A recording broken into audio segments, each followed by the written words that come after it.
Good morning and welcome to another edition of Let It Be Known. I am your host, Stacy Brown. Peace and love, everyone. Welcome and come on in. I'm your co-host, Niele Anderson, and we have lots of headlines for you. Have a couple of HBCU news tidbits that you should know about, and Orange G. Yes, we will be talking about Marvin Winans being the latest pastor to have an offering scandal. Oh Lord. But first let's see what our producer has. Because a digital currency, and this is all accepted. This is all accepted. This is not theory. Is programmable. They can program a digital currency to mean you can only spend it on certain things and you can't spend it on others not designated by the government. And it's programmable so it can only be spent in a certain area. So if you go outside of your zone, your money won't work. And not only that, it means that when you go past one of these number plate cameras when you quote shouldn't, you won't be able to challenge the fine because the fine will be taken out of your digital account the moment you transgress. This is what's happening. Now, these digital currencies are called central bank digital currencies, CBDCs, because a digital currency, and this is all accepted. This is all accepted. This is not theory. Is programmable. They can program a digital currency to mean you can only spend it on certain things and you can't spend it on others not designated by the government. And it's programmable so it can only be spent in a certain area. Well. And folks, there's a lot more to come on that, but they told us it was about innovation, but it was never about progress. When you hear folks like that talk about it, and it's being talked about, but not talked about enough, it's all about control. And Trump is continuing to crash the economy. He's pushing a crypto system tied to his power. And he's handed the keys, to people like Elon Musk, who walked away with all of our data. We don't know where he has it at, what he's doing with it. And then we have on the other side of that, Niel, or to go along with it, not the other side, real ID, right? And folks have been talking about this real ID. What's the big deal about this real ID? And now this looming cashless society, every purchase, every movement, and every identity can be traced, frozen, or erased. And you can also look at who Donald Trump is aligning himself with when you look at world leaders.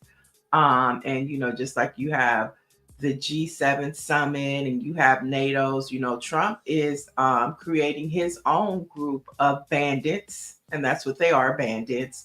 And so you never know what type of internal conversations they're having. And, he has middlemen like Elon Musk, Jared Kushner. And so, this could very well be the direction we're headed in. And it also made me think of a movie called Leave the World Behind. I encourage everybody to watch it. It's on Netflix. It's with Julia Roberts. And it talks about how, these technology giants can take over. We see all of these driveless cars. Think about if somebody just wanted to mess with the grid, Hmm. what would happen, and you saw that happening. And it also made cash an important currency to have, because there was only like one person, that had cash. And cash, no matter what, is still going to be gold. So Orangey, you're right to pack your mattress. Because that became a valuable asset to have.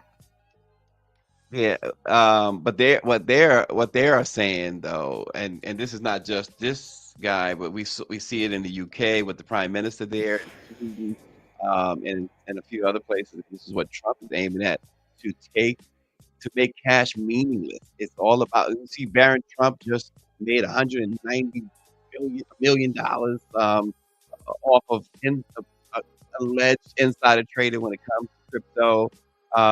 They are looking at controlling us through Yeah. this crypto stuff, and meaning that the cash is not going to mean anything. And what about those? I don't I think mean, so though. I think cash will still have like a black market. Like I think you will still, because I think cash will still be a currency. I'm just talking about in the United States. mhm, I'm not talking mhm, worldwide, but mhm, I'm just talking about just like you have a black market, cash will still have relevant. Now it might take time to phase it out, but if this were to happen, I think cash would still have value. But it would just be like turned more into a black market of trades and good. But I think cash is still going to be valuable for a long time. But to the point of the video, cryptocurrency would control everything. But just like you have a black market, I think cash will still be valuable for a period of time. That's just my yeah, thoughts. Well, we're that's just my thoughts.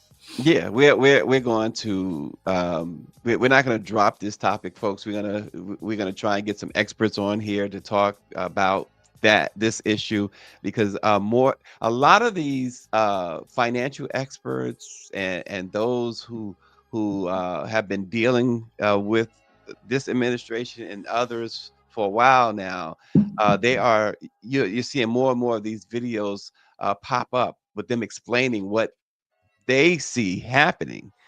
So I think it's important, especially for Black folks and underserved folks and brown folks, to understand exactly what is happening, because we keep saying, people, well, they kept saying the American dream is to do this or that, buy a house and this.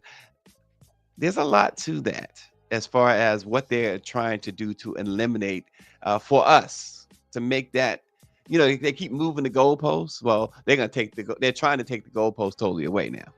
Yeah, I mean, but you see that already happening when you think about direct deposit, when you think about how we use our phones now. You don't even need a card. It's just Mhm. a tap. I mean, you see the direction and what's happening. And there have been stories just as of late last week about how, even if Trump decides to give these tariff checks out, there won't be physical checks. And, most black and brown people, they still cash checks. Mhm. These check cashing companies are thriving in these urban communities because a lot of people just have not transferred over to this paperless electronic system that we're in. So yeah, it's definitely going to attack the vulnerable, the least of these, and it's already happening now. Direct deposit is a way to go. A lot of people don't even want to cut physical checks anymore. Yeah. And what's interesting, what's uh, different topic, same person, is who said that you can destroy the White House and rebuild something on it? Who said that? I mean, this is not Donald Trump's. He doesn't own the White House. Yeah, we're going to jump into that a little bit later in Later, the yeah. show. Yeah. And folks, yesterday, I'm gonna jump around just a little bit. The Toronto Blue Jays defeated the Seattle Mariners in Game 7 of the American League Championship Series, setting up a World Series between the Blue Jays and the Los Angeles Dodgers. The Dodgers, of course, a lot of us rooted for them last year. Black manager doing his thing, and the ownership is very, very much. Uh, Minority friendly. Magic Johnson is also a co-owner, but I say minority friendly because they have shown that they have a lot of Latin American players. But not only that, they took that stand against ICE earlier this year at Dodger Stadium. The Los Angeles Dodgers organization did. They kicked them out. They said they wasn't welcome. They set up roadblocks to keep ICE out because they recognize they have a lot of Latino fans, and the Toronto Blue Jays, of course, from Canada. And reading the timelines, the tea leaves, people are rooting hard simply not because they don't like the Dodgers, but simply because what a message. And during the game last night, I watched the game between the Blue Jays and the Mariners, and there was a commercial that came on, folks. This commercial talked about how bad tariffs are, how bad Mhm. tariffs have always been, and it was a 60-second commercial, and that 60 seconds, an individual read off all of these reasons why it's bad, and you knew the voice when you heard the voice. They didn't show the person until the end, as they showed the results of all the tariffs. You know who Mhm. that person was? That person was none other than Ronald Wilson Reagan. And it really was a shot against a huge shot against what this crazy unhinged administration is doing. So the Blue Jays and the Dodgers kick off later this week, Niele. And I know you're gonna root for the Dodgers. You're in LA. Well, I But know that, yeah, it kicks off. It actually kicks off on Friday, the hmm 24th. And there's another conversation that's happening, and that is a hip hop culture conversation. And folks are saying the battle between Drake and Kendrick Lamar continues with the Toronto Blue Jays, as they will face the LA Dodgers. And so, of course, you have the political conversation happening, but from a cultural standpoint, a lot of people are looking at the irony of Canada and LA. You know, it could have been Canada in New York, could have been Canada in Chicago, but it's hmm Canada in LA. And that was probably one of the top three biggest battles in hip hop culture. And so to see this, in addition to the tariffs, you're going to see a lot of cultural conversations around hip hop. You probably might see Kendrick Lamar at a Dodger game and then see Drake at a Blue Jays game. And so I think both of those topics together are going to make this World Series exciting to watch. Yeah, and again, Los Angeles is where not just the Dodgers, but the city took a stand against ICE and is taking a stand against ICE. And Canada is a place that has said we are not bowing down to Trump as well. So it's a very interesting. I'm sure these are the last two teams that Donald Trump wanted in the World Series, wanted to see in the World Series. So that already is a victory. So we will see. And speaking of hip hop and Trump, a brand new report by TMZ came out last night saying that Donald Trump is going to make a decision this week, considering whether he will either pardon Diddy or commute his sentence. And according to they quote several sources that there's a big fight going on in the White House where some staffers are saying no, do not commute or pardon him, while others are saying why not. And of course, we all know, Niele, that pardons have been bought and sold, and Diddy still has a whole boatload of money. He was offering 50 million to the judge to get him out of jail. Um, Oh, he so was? I he, didn't know that. He oh offered the yeah, judge. Isn't that illegal? no. Okay, let me clarify, folks. He offered for his bond. He offered to put up $50 million, Hmm. plus all everything else. I mean, his passports, wearing ankle breakers. But the bottom line is he offered $50 million to go along with that. So I can only imagine. I can only imagine that he might say 75 million Trump for the pardon. Mm, yeah. I mean, hey, we'll see what happens this week. You know, Trump is on a roll. You know, he knows how to make headlines. He knows how to, he's doing a lot of things. He knows that black men are on the fence. And so, I mean, I wouldn't be surprised if he pardoned Diddy. And I mean, I'm not mad at it. I'm not mad at it at all. Yeah. Well, here's the thing. I wouldn't care either way. But what the problem, Neil, is if he is purchasing this pardon, if the president is selling, not that he's purchasing it. Yeah, listen. If I was in Diddy's position and I could afford to buy a pardon, I would do so too. But the president selling a pardon, there's a whole lot wrong with that. No. Okay. Well. I'm not saying no. I'm not saying no or no. I don't know. I don't know that. I mean, and I don't think we probably ever find out. I'm just We looking know at he he sold. just We know I mean, he stole I know that pardons. What's his name? Santos, he didn't buy his pardon. I mean, he can't afford it. I mean, Yeah, but we know that there so have been those who have, though. but I mean, but Larry Hoover, he couldn't afford a pardon and he did it. So I mean, I just don't know that that's the case. I think that the value of Diddy might be more even than a dollar amount when you look at the conversation around black men. Um, and so I don't know about the money situation. I'm just saying that if he does pardon him, I'm not mad.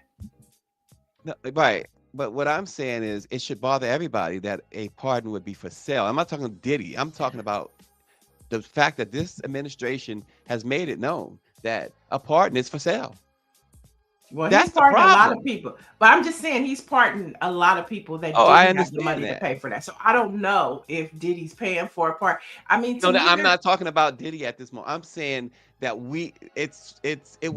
it's mind blowing that someone would not have a problem with the fact that you have a president that says if you pay me a certain amount, I will pardon you. That is just it's illegal. so who has he done that for? Not defending Trump. Let, I'm just saying who has paid for a pardon. I'm just curious. So there is speculation that Jared Kushner's dad was the first to do it.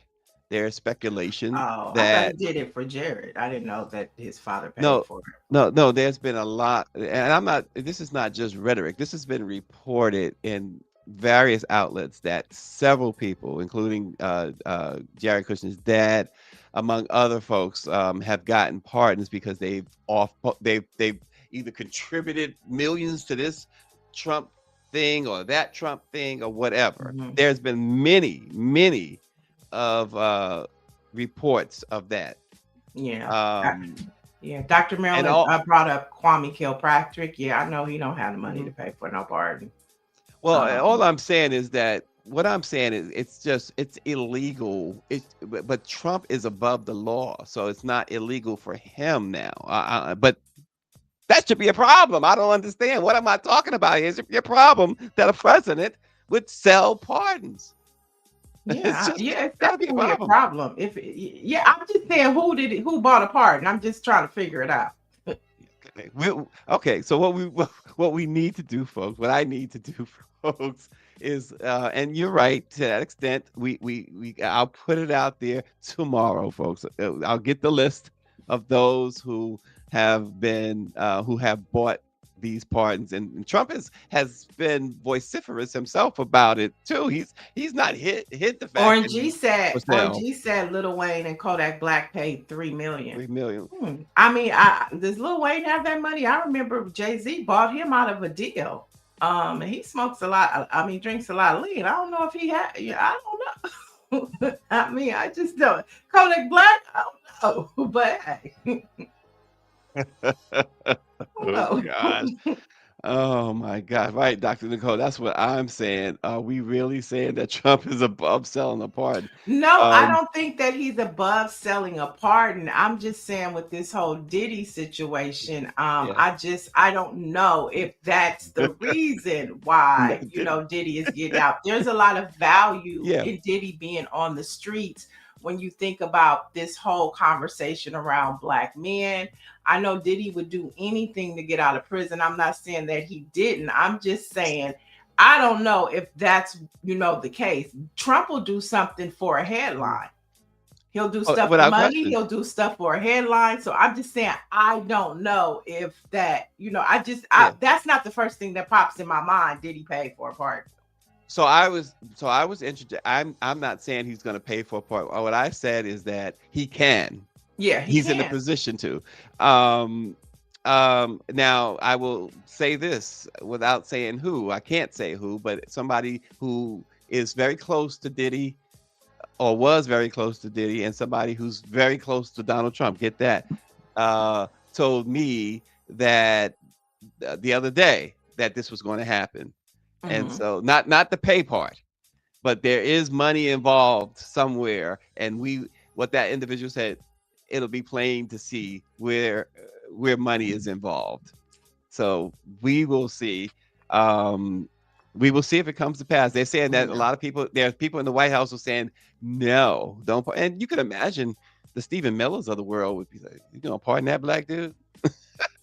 And Trump is probably like, well, I pardon other And I black think that dudes. right. And I think that, but Trump, just from the perspective of Trump has pardoned a lot of black men, like Kwame Kilpatrick is one, I won't say a Hoover is lot. I'll one, say a couple of them, a few of them. Hoover, but the point is he has pardoned cultural people that have impact on our community.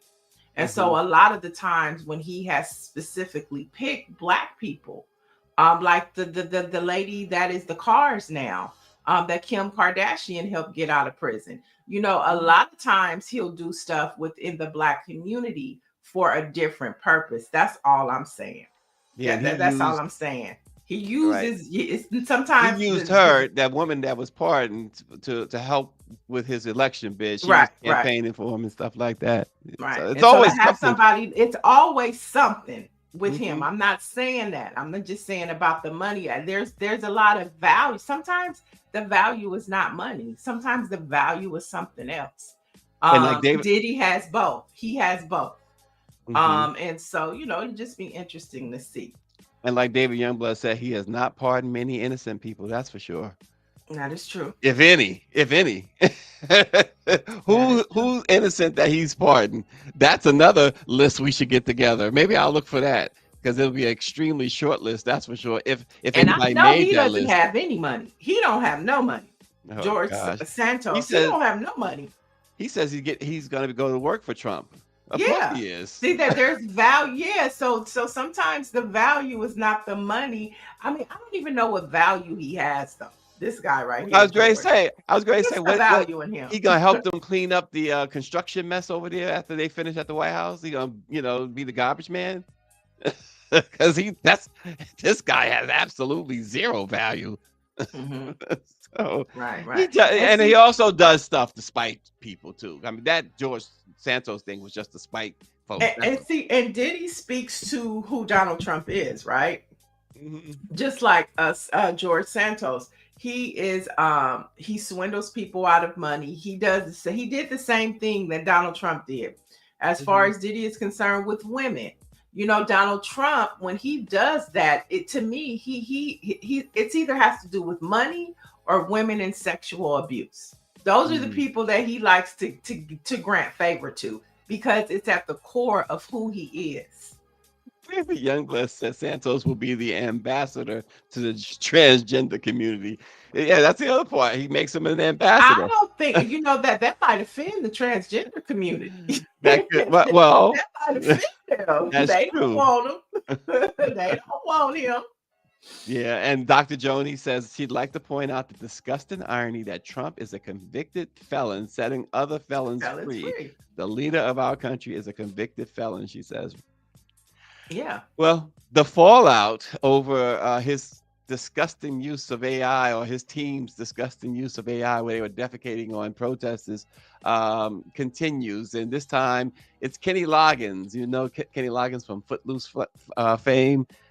He says that Trump is not allowed to use his music. He says, quote, "This is an unauthorized use of my performance of Danger Zone. Nobody asked me for my permission, which I would have denied, and I Mm. request that my recording on this video is removed immediately. I can't imagine why anybody would want their music used or associated with something created with the sole purpose of dividing us. Too many people are trying to tear us apart, and we need to find new ways to come together." He says, "We are all Americans and we are all patriotic. There is no us and them. That's not who we are, nor is it what we should be. It's all of us. We're in this together, and it is my hope that we can embrace music as a way of celebrating and uniting each and every one of us."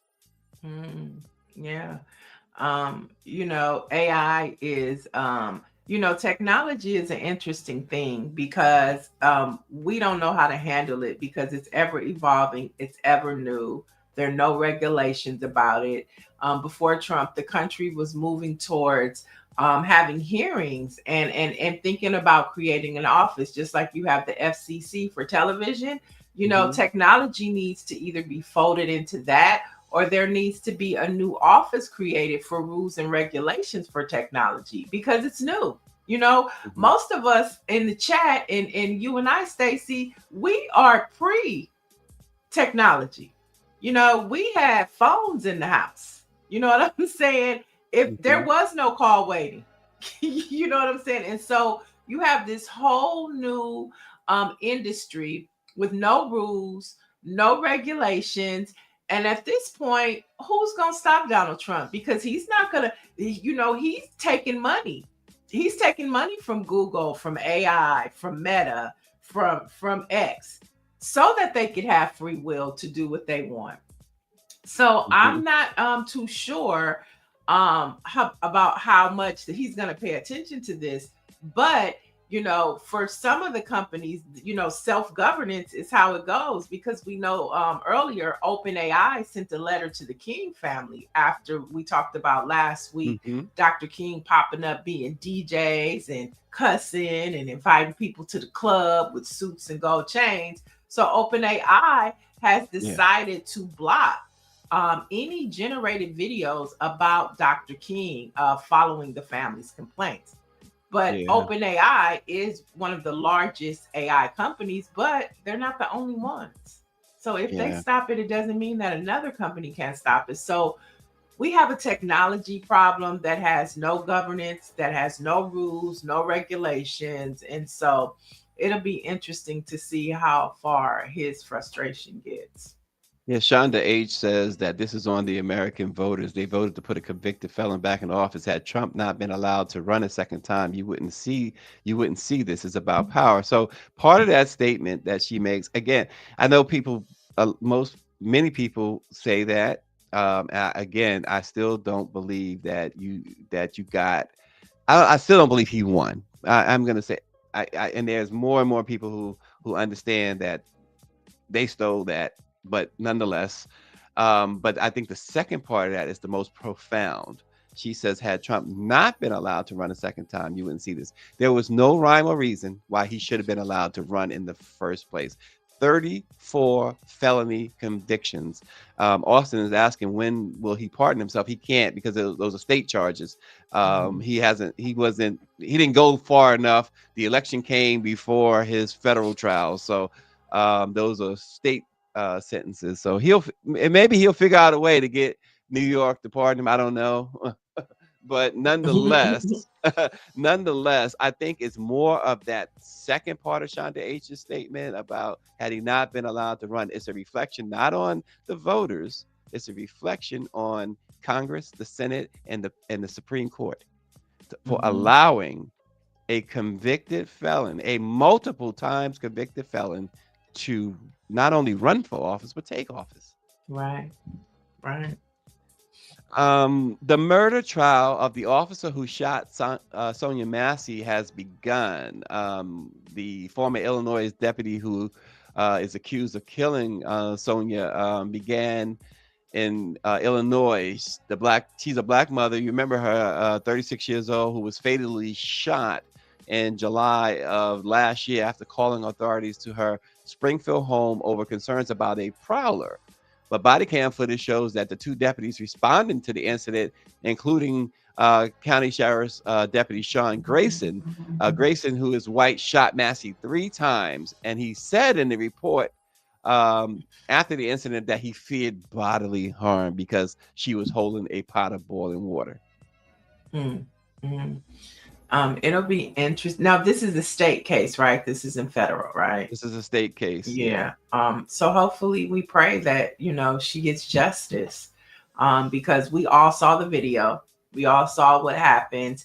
And, white officers are always quick to draw on black folks. But the grace and leniency that they give white folks is not the same. We watched it. It was horrific. And we saw it with our own eyes. So it'll be interesting to see how a jury cannot, that, like, there, to Yeah. me, there's only one answer, and it's guilty. There's no justification. She's a woman at that. She wasn't a man. She was a woman. He could have apprehended her, Oh, put her in and the back of the also, car, and took her. right, and also, you said she has a pot of boiling water. Okay, if you felt threatened in that way, you not only have the choice of a gun, you have a choice of a taser. Right. Or he could have shot her in the leg.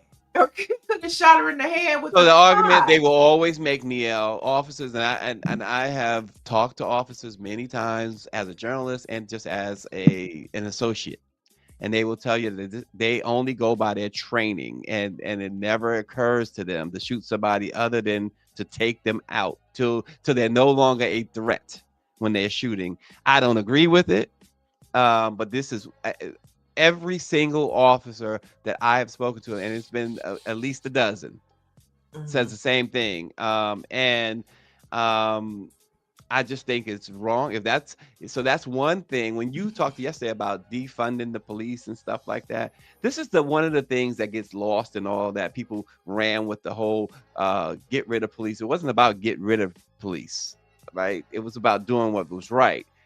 But this is one of the things that keeps coming up. The training. If you are Mhm. only training officers to kill, then you're training them uh, to have disregard for life. Yeah, but and it's also just about reimagining what public safety Right. is in this country. And there's also been statistics that show that when people police their own communities, what you also have is a lot of white folks coming from suburban areas into communities that they're afraid of. Let's just Mhm. start there. They're afraid, or they feel a level of supremacy, white supremacy, right? To where they have dominion over people. And so that's why when we talk about defunding the police or reimagining public safety, that's what we're talking about. Like Yeah. people, officers that patrol their communities, they're familiar, they know the people know them. It's a totally different exchange. Like, I just can't go back to the motto of taste the soul. That's why there's no problems, because the Nation of Islam is there to protect us and Mm. to de-escalate situations. And there's a level of respect that they have, that young people have for them, that they just don't have for police officers. And so I just, this whole conversation of reimagining. I think it was David Youngblood said he could have just asked her to put the pot down. I said shoot her in the hand. But how about that? Just ask her to put the damn pot down. Yeah, and that's the thing, and another part of when you talk about you can jump into the reparations conversation too, because again, black folks, brown folks, minorities as a whole have difficult time trusting police, and they know that, and they also know this. They also know Mhm. that they don't want that trust. They know they can't be trusted. They know that they are there for many of them are there to do exactly what this officer did, and that's a fact. That's unfortunately a fact. Um, Or and Dr. either Brown, having, when you have like public safety, when you talk about reimagining public safety, a lot of the cities has started adopting having a different type of agencies, like domestic violence agencies, oh, mental that's what health exactly. agencies, Hmm. right, with patrol officers. My Hmm. cousin just got a job with the Genesis Center, which helps women in domestic violence cases. And so she's going to be going out with police officers on domestic violence calls to be Hmm. the first part to help de-escalate the situation, because she has the experience. And Yeah. so that's like, there could have been a mental health advocate that went with him, right, to help de-escalate Well, that situation. she called the police because she felt somebody was breaking into her house. So in this case, they didn't know about any mental health, or they could not have suspected any mental health situation. But to your When point, he got on the scene, once yeah, they realized it, that's right. where, right, the That's what I'm call could talking have been about. made. Yeah. It could Mhm. have been let's stand He down could have until waited we get somebody, outside. right, Yeah. I until mean, we that's get what the I'm right person. saying. Yep. Reimagining public safety, how you approach a situation. Yep. How do you de escalate a situation? Orange E says at the No Kings rally in South Carolina, a white woman brandished a pistol at protesters. The police saw it, and no one was, not one shot was fired. She was arrested without a scratch. And you know what his point is. Um, and also, Shonda H mentions if the jury isn't a reflection of the community and Black folks continue to dodge jury summons, it helps cases like this get bad cops off. Yeah, there we've talked about that, but there's a double-edged sword there. Again, you're asking Black folks to get involved in the court system, the criminal justice system, and that has often not ended well, even with the best of intentions. So it's a Huh? it's a Wait a whole minute. Wait. thing. What, we're talking about jury duty, Right, we are talking about jury duty, but right? when has a Black person felt comfortable walking into a courtroom To do jury duty? to do anything? It's like getting in your car and I driving. It's mean, I like going to think that's when we Starbucks. go back. I think that's where we go back to civics 101. No, Civic. I think it's Wait, more no, than no, just no, no, that. no, no. I'm saying that's what I'm saying. We go Mhm, back to civics 101. Civic participation is not just about voting. mhm, It's about community and being a part of the process to mhm, see the environment that you want. mhm, And so, jury duty is a part of civic duty. So if you vote, mhm, if you go to your police committee, not just jury duty, but your police commission meetings. They happen once a week in your community. If you want to be a part of the change you want to see, you have to participate. Going to your city council member meeting. You know what I'm saying? Doing those things, going if you have a child and they're in school, or if you just don't mhm. have a child but you want to go to school board meeting to see how they're putting up the zonings around the school. So all of that and jury duty, it's all a part of civic participation. I understand that, and I also understand why Black people in particular don't. Like I said, interaction, like you said, this police community group interaction with anything to do with law enforcement has often ended badly. Right? That's It's number one. not the boogeyman. It is to me. I'm telling you right now. To me, it is. Mm. But but um, the other part, right, Dr. Joni, both are true. But the other part of it is that again, let's go back to reparations. You know why? Because this country has made it so that most Black people, we out here hustling. We trying to support our families. We're working 2, 3 jobs. We don't have time for that. But that's not because we don't want to be involved. It's because you've created a system that has suppressed us so badly. We have no choice but to do what we got to do to make sure that roof is over our children's head and food is on the table. We don't have the luxury of that time. That's the other part, and that's not our fault. David Youngblood is saying we should never decline jury duty. Shonda is saying we need representation throughout the criminal justice and legal system. Dr. Joni says both are true. Nancy says everyone should be on jury duty. You have to have a driver's license, and voting allows you to be a part of jury. Nicole Daniel says, same as being a part of medical studies, but there is a historical reason why Black folks don't do that either. And Dr. Marilyn says, I've been called at least 5 times to sit on the jury, and I've never been selected. I want to. Yeah, it's part of the trauma that they have inflicted on us. And so that's why I don't blame folks who decide I don't have time for it or I don't want to be a part of I'm it. sorry, I gotta jump in there. That's trifling.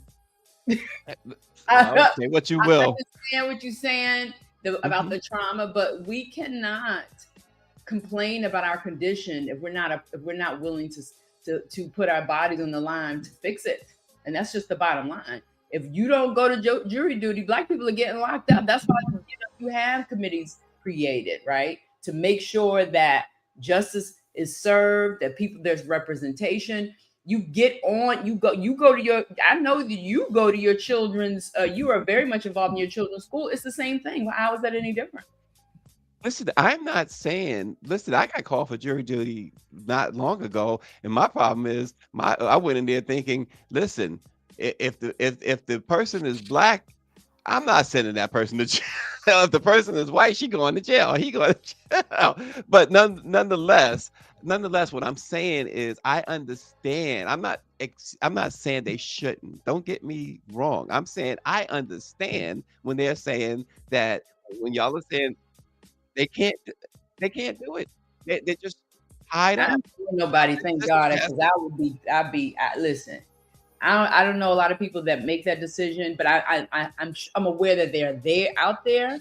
It's just, I think that we have a civic responsibility. We live here for Oh, it ourselves. is true, but all I'm saying is that I'm not excusing them. All I'm saying is I'm not saying that they shouldn't do it. I'm saying that this is the reasons why they probably don't. That's all I'm saying. Mm. And I think if you talk to many people, they will tell you, the people who won't, they will tell you one of those two reasons. But you're right. They should participate because, like I said, when I went in It's that not courtroom, they, it's we should. well, you're right, okay, when I went to that courtroom, I'm telling you what my mindset was. So, um, it wasn't good, but I get it. I'm not telling you that don't do it. I'm saying I understand those two reasons why I understand. That's all. Yeah. And I think, that's like, we talk about reimagining public safety. We need to reimagine civic participation. It goes beyond the ballot box. And that's where Republicans are winning. That's how Republicans were able to take over school boards across this country. It's because it's the daily activity that we miss. That's why, police commissions, people run for these local offices. And, come November, I think there's over like 30,000 elections that are happening. And I'm talking about mayors, I'm talking about city council members, I'm talking about school board members. All of that matters. Just in jury duty is in all of that. Civic participation is not just a presidential election, and it's not just the midterms next year. It is about Well, how we reimagine this mhm. country, because the Republicans get it. That's why they're in the power that they're in, because they have figured out how to mobilize their people and have them participate on a municipal, state, and federal level. And we have to start doing the same. And just real quick, Michelle Madison mentioned 5 or 6 times she went and wasn't called. That's the other part of it. Like I said, people just don't have time. Missing work. We can't afford to miss work. Um, that's the other. This is not, and I'm saying it's not their fault. It's not these people's fault who say I'm not doing it because of this and that. We can't. Y'all have made it. This racist system has made it so that it's so difficult to participate. That's all I'm saying. Um, I'm not advocating either way. Real quick, this is interesting, Neil. Um, Black folks, they've been trying to get black folks and brown folks involved in hockey for a long, long time. And on Hispanic Heritage Night, the San Jose Sharks had posted on their bulletin board, not bulletin board, scoreboard, the big message board, SJ, San Jose Sharks, and Mhm. bold letters, love ice. Go get them, boys. They later apologized and claimed that the message was externally submitted. It flashed up on the huge board in the middle of the arena during the game. What? Yes. And it's Hispanic Heritage Night. It's almost like we are holding Hispanic Heritage Night to set y'all up. Come on out so you can get picked up by ice. Get them, boys. That's Yeah. wild. Yeah. I knew I didn't like hockey for a reason. That's this shameful. they're That is they're saying that shameful. this was it was external. They didn't even say here's the thing, they didn't even say it was hacked. They said no, that was an external message that somehow made it to the scoreboard. Oh, then I really don't want to come to your games. If that's how y'all feel on the inside, you telling and me how you feel on the inside? No, I don't want to yeah, participate with y'all. No, thank you. right. And the thing about it is, San Jose, California, they do have a good number of Latino Americans, right? For sure. Yeah, they do. It's a lot of foreign and cultural activity up there. And so, Can yeah, you imagine? That was not by accident. Come on. yeah. Mike V says hockey's biggest downfall has been its lack of diversity. Mm, Orange mm, G mm. said mayonnaise. People, man, I can't even get it. Come on, son. Most Come on, mayonnaise son. people do the most. Oh my gosh. What else you got, Niele? So we have, you touched on it a little bit, but Trump has begun demolishing portions Oh of the East Wing gosh. of the White House to build his $250 million ballroom, despite claiming it would not interfere with the existing White House. So liar, liar, pants on fire. Who gave him the authority, Niele? Who gonna check them, boo? Okay, but I think a couple of things that happened last week are important that the American people should know about. You know, on last Wednesday, Trump hosted about 3 dozen corporate donors for this ballroom. So last week he hosted about 3 dozen in the glitzy White House dinner. And you had representatives from Lockheed Martin, Microsoft, Meta, Google, Amazon, and all of them opened up their checkbooks to support the new ballroom under construction. So, guess what? He got the money to do it last week. He got the money. And look what you see happened yesterday. It's coming down. And then also on Friday, Trump was the keynote speaker at a $1 million per plate fundraiser for the MAGA super PAC at his Mar-a-Lago. And you know, speakers get paid, right? So he walked away with money from that. And so what do you see yesterday? The East Wing coming down. You know, Barack Obama said it best, and again, y'all know I listen. But he said it best early this year. He said, "Imagine if I had done any of this." I mean, that to me, we always remember his mic drop at the Correspondence Dinner, but that to me is the mic drop of mic drops. Right. Imagine had I did any of this, is what Barack said. It's insane that is happening in our country. And then it's important to note that the House of Representatives have only worked 20 days in the past 4 months. 20 days in the past 4 months. And this is under the direction of Mike Johnson that you see there. And to put it in perspective, 4 months is 16 weeks. And that is, they've only worked 80 days. That's 80 work days. That's 80 work days, right? Because it's 120 days in that 16 weeks. It's 80 work days. And Congress has worked only 20 and they make $180,000 per year. Maybe we should send all their asses. No, I was going to say send them to jury duty, but we don't want them because that'll really be some mayonnaise up in the jury system. But yeah, there you have it. 20 days. Listen, And we're on a shutdown. Emiku says it best. That the demolition helps to wipe away the history of our enslaved ancestors having built the White House. And Nancy Wall agrees. She says another way to say that black slaves didn't build that part. He is erasing our historic imprint. Yep. But who's This is all building part it? It ain't nothing but Latino and black folks. We know the makeup of who does the work in DC. Ain't shit changed. We know who does the work. We know who the labor force is in DC. We know who it is. Ain't shit gonna change. It's gonna be some black people and some brown people building that building. And guess what they are? They are the ancestors of black. Yeah. Yeah, and for those who want to criticize, and I always criticize Barack Obama, but in this way, we want to criticize in this way. Obama never lost an election, so he didn't need your support. Right. Well, he So did move lose a Senate race when he was at the state. He did and lose this once. right, Yeah, he right, did. and so he said, you know what?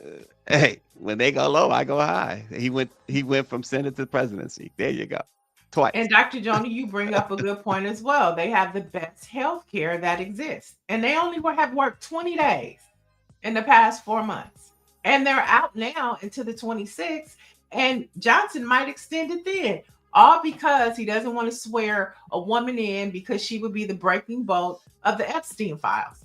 And they want to break the economy. They want to break the economy so that people don't get their food stamps, people don't get their housing, and then he's gonna send them a tariff check and say, "Look, I saved you." Now, see, here's another talking. Where are the Democrats at? They need to do a campaign and say, "We want to go back to work." And the little crumb snatchers will eat up the little tariff or stimulus check or whatever, and they will, get on their knees to their master. So there you go. And moving on, let's jump into a couple of HBCU headlines. It looks like Candace Owens has canceled her FAMU homecoming appearance. Now, what was billed as a stop on her Blexit HBCU campus tour during homecoming season is no longer on the schedule. The FAMU stop was pulled from the itinerary with no explanation, except we will announce a new date soon. I wouldn't hold my breath, folks. I would not hold my breath. So I mean, I haven't heard of any. They had this whole campus tour. I haven't heard a thing about it since they announced it. So and she's already dropped out of one. And it wasn't allowed into was it Australia and yeah. Yeah. Oh, well, people, what they say about what goes around, it goes around, comes around. She is she's feeling it, isn't she? There you go. And then more news for the Divine Nine on Southern University's campus. They have suspended. Now we know they suspended Omega Psi Phi for the killing of that young man Caleb. So now it looks like Alpha Phi Alpha fraternity has been suspended as well, following hazing and misconduct allegations. And so when will these the Divine Nine get it? When will all fraternities get it? And it's just ridiculous. The hazing stuff is just one of the stupidest things ever, in my opinion. It's like, come on, I don't need to be in your group if I gotta be humiliated, hurt, or somehow dehumanized. I don't that you are nuts for wanting to be a part of that. Well, no, it's not worth it at that point. I mean, to each his own. Some people that's a family legacy thing. Listen, and I'm opting out of my family if they want to haze me like that to the point where people dying. I mean, they should get the memo and say it's better to pledge alumni. It's not as deep as it is when you pledge undergrad. So, but I think there just needs to be limits. I think a lot of these students take it too far. You know what I'm saying? I think they take it way too far. People are dying. It's crazy. Oh my God. Listen, they can have that family. I'm happy with my family. They can have that family. That's all I'm saying. Shonda said, we just had homecoming at SU. This is still being investigated, so I'm going to reserve judgment. Hey, defend your school from now as an alumni and a D9 member. It's not a good look for SU, though. Yeah, Dr. Jones says hazing of any sort is illegal and should mean the charter is revoked. Ooh, Dr. Jones. There you go.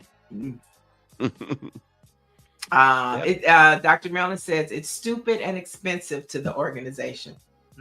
And because the Divine Nine is such a dignified and prestigious honor to have to be a member, you would think that they wouldn't be so ghetto about how you get in.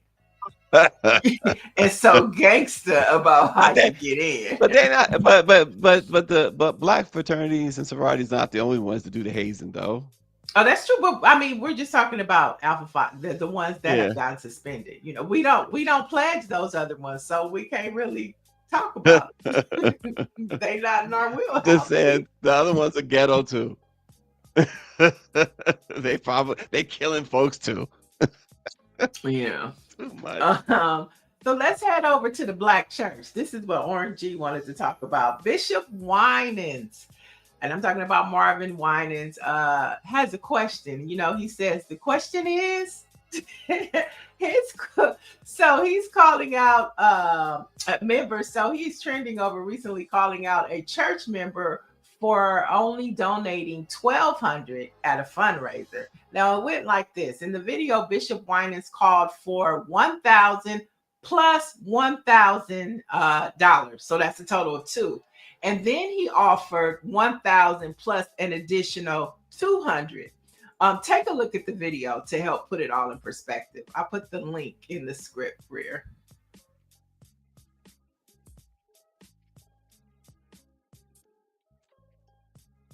You got to hit the volume.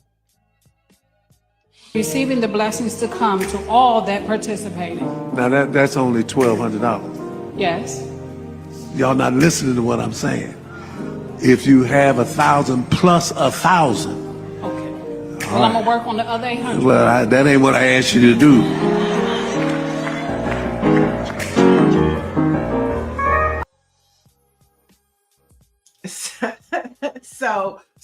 So Fred Hammond, everybody know Fred Hammond.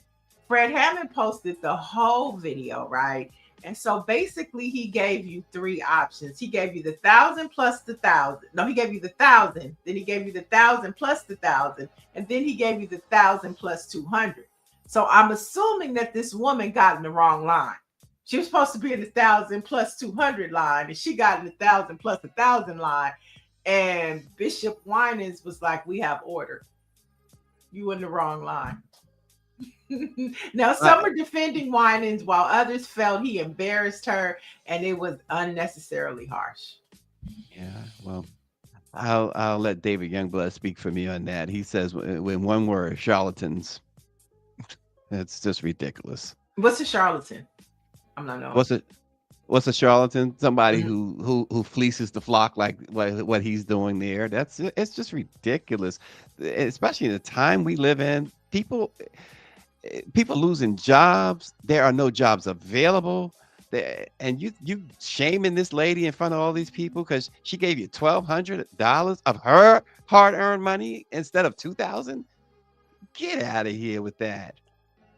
Well, like I said, if God. you want to see the full scenario, go to Fred Hammond's. And I think a lot of times what happens too, I mean, she could have been over the usher board and she do stuff like that all the time. I'm not defending Bishop Winans in no way, but I'm just saying church culture and denominational culture is different all around. And that's the only grace I could give them, with that being said. But and this is nothing new under the sun. It's just like the same thing that happened with Marvin Winans, and he got dragged. Church culture is something different, and if you haven't been a part of it, a bishop told me, a very prominent bishop, when I was very heavily in the church, and I was a DJ for Kathy Hughes's radio station. I did the gospel, and Bishop Ulmer, one of my favorite bishops, pulled me to the side, and he said, Niele, you're going to see some things. You're going to go behind the veil. You're going to see some things that are going to break your heart. He was like, but you can never talk about it. And I understood what he meant. Church culture is something else. It can break you and you can never come back from it. And then sometimes you just stay on the outskirts of it. Why would it break you if this is supposed to be somewhere where you go for spiritual guidance, for help spiritually, and for your relationship with your maker? Why would it break you? Because people are people and people are human. And you have this expectation of people in a high regard because it's church. But what you don't realize is that they're people just like everyday people. They have struggles. The church ain't nothing but a hospital. And sometimes the pastors is just as sick as the parishioners. I mean, that's the only way that I can put it. And then there's sometimes where God will anoint a person to be able to preach the word, but they could be no earthly good. I mean, it's just what it is. It's what it is. Why do they have? Well, we can go on and No, on. you can no ask the question. I'm like, why are you asking in this day and age, in this time, especially of black folks, $2,000 or $1,200 or anything for that matter? Why aren't you just saying, listen, if you are compelled to give, if you gave $1, give $1. If you are compelled to give, just give. If you can't, you can't. Why are they putting that onus on these people? Because they're operating from the past. Like that, what he's doing I mean, I've seen pastors say, only the Lord told me that it's 20 people in this room that's gonna donate $5,000.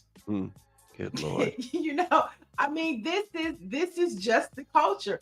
We don't live in that culture. You know, we're in a time now where money is tight, but somehow, some way, these people still find a way to give it. When I And was so a this li- is just the operation of the church. when I was a little child, I'll never forget seeing my grandmother and her sisters and everyone else go into the church, and the pastor, everybody's struggling every day of the week, and the pastor, it seems like every 2 weeks had a new Cadillac and Mhm. always had $500 suits. As a 5-year-old, I'm like, that's disgusting. As a 5-year-old, I was disgusted by it. Yeah. I know there's a certain first lady out here who a lot of people, you know, I mean, it's a church that they go to. The church is in Compton right now, and she's coming to church every Sunday in at least $10,000 worth of couture from head to toe. I agree with Dr. Marilyn. Stop putting men on a pedestal. David says it's a racket. And Greer, yeah, it did.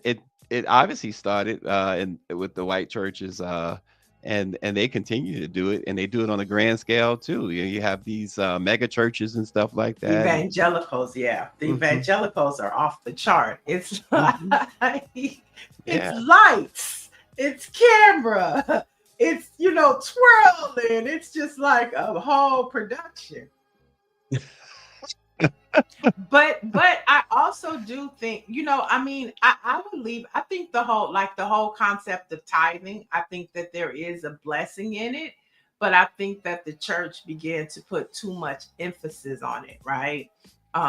If you want to believe in that Malachi scripture to where you test the Lord and you give him a tenth, I believe that relationship is between you and God. And if you do it, I believe God honors it, but that doesn't mean that everybody is supposed to give a tithe. You bring what you had. The lady brought to Jesus what she had, and I it was was going to say sufficient. It was yeah. sufficient. Yeah, my understanding of Jesus is probably different than many other people's understanding, because my understanding of Jesus is that he said, what you give, get free, you give free, and he was talking about what you're saying, the spirit, right? Um, Mhm. you give free, but you get free, you give free, and he never asked. He fed thousands of people, Right, and he never asked for a dime. right. That's my understanding. Yeah. God honors what's in your heart. Like I say, if you have the capacity to give a tithe, and that is your relationship with God, God is going to honor you the same way he will honor somebody that only has an offering. Or maybe all they have to give is their time and service unto his church. That is sufficient as well. And I think that that's where preachers lose the message, and make people feel that, oh my God, I have to give 10% every week. Oh my God, I have, you know what I mean? And that's not how God works. It's just to me, in my personal that's just not how he works. And I used to Yeah. get so caught up in, I have to give a tithe, I have to give a tithe. And then it's like, no, if you don't have it, God's not gonna take something away from you because you did. He gonna honor what you have. If all you got is 2 pennies to give, and you scrape them 2 pennies up to put it and make it to the church and put it in the plate, God will honor that just like he honors the person that just gave $1,500. I'm done with Greer right now, so I'm not. What? You have to. I don't know if you saw the video or not, but we'll talk about that another time. But nonetheless, she's You know, it's an inside joke. She says, yeah, and we have to do a lot of explaining, and we can't do it right now. But Dr. Joni says, I don't understand why money has to be involved when church is supposed to be a place of peace and calm and rejuvenation of spirit. Always the people who have the least who give the most. And right? somebody else, Dr. Marilyn said, Niele, fun fact, Kwame Kilpatrick is a preacher now. Yeah, he is. He is. I mean, Mm. yeah. I mean, and, you know, I can't make money off the government. Let me make it off preaching is religion. a lucrative business. You know what I'm saying? If you have the right word, you're charismatic, and you could draw the people, ladies in particular.